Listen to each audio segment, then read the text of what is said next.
सुप्रभात। बाबा कहते हैं, मेरे प्यारे बच्चे, आप शांत हो जाओ। क्यों इतना छोटी छोटी बातों पर परेशान हो जाते हो और सबके सामने, सबके पास अपनी समस्या को बताते हो। मेरे बच्चे हो, फिर भी उपायों में समस्याओं का समाधान करने की कोशिश करने लगे हो। जितना तुम इन सब बातों में जाओगे ना, परेशान होते जाओगे, समस्याएं बढ़ती ही जाएंगी। उपाय और लोगों से समस्या का समाधान कोई हल नहीं है। इसीलिए जब कोई रास्ता ना दिखे ना, श्रद्धा और विश्वास का दिया जलाकर मेरे सामने रखो।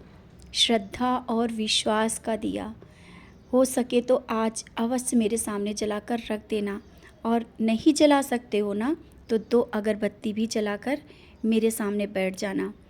अपनी समस्या को बोल दो, और बोलते भी हो, लेकिन आज विशेष दिन है। 2 अगरबत्ती जलाकर मेरे सामने अपनी समस्या को बोल देना। तुम्हारे मन को शांति मिलेगी, और जो परेशानी आई है ना, जो समस्याएं घर में चल रही हैं, वो सब बहुत ही जल्दी दूर हो जाएंगी। मुझ पर विश्वास है ना, तो विश्वास रखो। और सबूरी तो तुमने रखी है और रखनी होगी भी। किसी भी कार्य में समय लग रहा है, चिंता ना करो, होगा ज़रूर।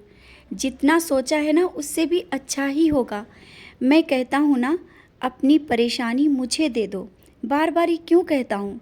फिर क्यों इतनी समस्याओं को अपने सर पर लेकर के बैठे हो? बच्चों की समस्या, घर की समस्या, सब अपने ऊपर लेकर के बैठे हो। क्यों इतना सब बोझ अपने सर पर ले लेते हो और बीमार भी पड़ जाते हो? मैं तुम्हारा रोना और तकलीफ़ नहीं देख सकता हूँ। तुम्हारे जो शारीरिक कष्ट हैं, वो मानसिक कष्ट भी मैं देख रहा हूँ। 2-3 दिनों से जब भी मेरे सामने आते हो, आंखें तुम्हारी भर आती हैं। मैं तुम्हें देख रहा हूँ। मेरे उदास चेहरे को शायद तुमने महसूस भी किया होगा।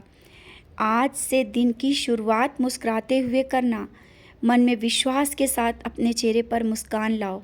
मैं बैठा हूँ। मैं तुम्हारी समस्या आज अवश्य सुनूंगा। तुम्हारे दिल में और तुम्हारे घर में मैं हाँ रहता हूँ, हर पल रहता हूँ। और घर में जो बीमारियाँ चल रही हैं, ऊदी लेना, सबको ऊदी दो। ऊदी पानी में डाल कर दो। क्यों भूल जाते हो? एक दिन माथे पर लगाते हो, दूसरे दिन भूल जाते हो। बच्चों को लेकर के जो समस्याएं आ रही हैं, परेशान हो ना, उनके माथे पर भी ऊदी लगाओ। सब समस्या का समाधान है तुम्हारे पास, ऊदी है। और ज़्यादा विशेष पूजा करने की कोई आवश्यक नहीं कि तुम व्रत और उपवास रखो। नहीं रख पाते हो तो कोई ज़रूरत नहीं। भूखे पेट रहकर जब तुम मुझे मेरे पास बैठते हो ना, मैं नहीं देख पाता हूँ। तुम जब भूखे रहते हो, मुझे तकलीफ़ होती है। तुम्हारा पेट भरा होना चाहिए। व्रत हो, थोड़ा थोड़ा कुछ खाते रहो। जब तुम्हारा पेट भरा होता है, माँ अपने बच्चे को कैसे भूखा देख सकती है? तुम मेरे लिए व्रत रखते हो, जानता हूँ, लेकिन भूखे रह करके इस तरह से विशेष पूजा व्रत मत करो। तुम कुछ खा लिया करो, फिर मेरे पास बैठा करो। और अगर कोई परेशानी, बीमारी चल रही है, आवश्यक नहीं कि तुम नहाकर मेरे पास ही आओ। तुम ऐसे भी मुझे छू सकते हो। मैं तो तुम्हारा पिता हूँ। और तुम्हें पता है ना, कोई भी बीमारी, कोई भी तकलीफ़ जो तुम्हारे पास है, वो मुझसे होकर गुजरती है। और तुम्हारा दुख मेरा दुख है। तुम जब उदास होते हो, उससे ज़्यादा मैं उदास होता हूँ। कल जब तुम बैठकर मुझसे अपनी शिकायत कर रहे थे और रो रहे थे, मैं देख रहा हूँ बच्चे, वो समस्या का समाधान कर रहा हूँ। और जो तुमने कर्ज लेने के सोचा है ना, कि कर्ज लेकर वो कार्य कर ले, अभी रुको, मैं हूँ ना, सब इंतजाम हो जाएगा।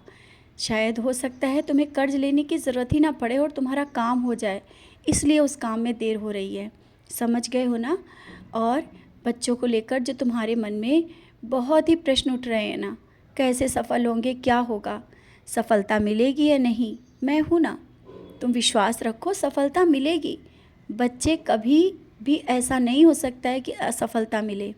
लेकिन हाँ, अगर जहाँ पर सीख देने की ज़रूरत पड़ेगी, मैं अवश्य दूंगा, क्योंकि जो सीख मैं दूंगा ज़िंदगी में उनके लिए बहुत ज़रूरी है। और कभी भी तुम्हारे बच्चे गलत रास्ते पर नहीं जाएंगे। तुम्हारा घर परिवार, तुमसे जुड़े लोग सब मेरे हैं। मैं उनकी रक्षा करता हूँ। तुम जितना उनसे प्यार करते हो ना, मैं भी उनसे उतना ही प्यार करता हूँ, क्योंकि मैं तुमसे प्यार करता हूँ, तुम्हारी खुशियाँ चाहता हूँ। मैं तुम्हारा पिता हूँ। मैंने तुम्हारा हाथ कस के पकड़ा हुआ है, ना छोड़ूंगा और ना ही कहीं भटकने दूंगा। समझ रहे हो ना? सब चिंता और परेशानी आज मुझे दे देना और मेरे पास बैठना। मैं फूल गिराऊंगा और आशीर्वाद भी दूंगा। खुश रहो, मुस्कुराते रहो।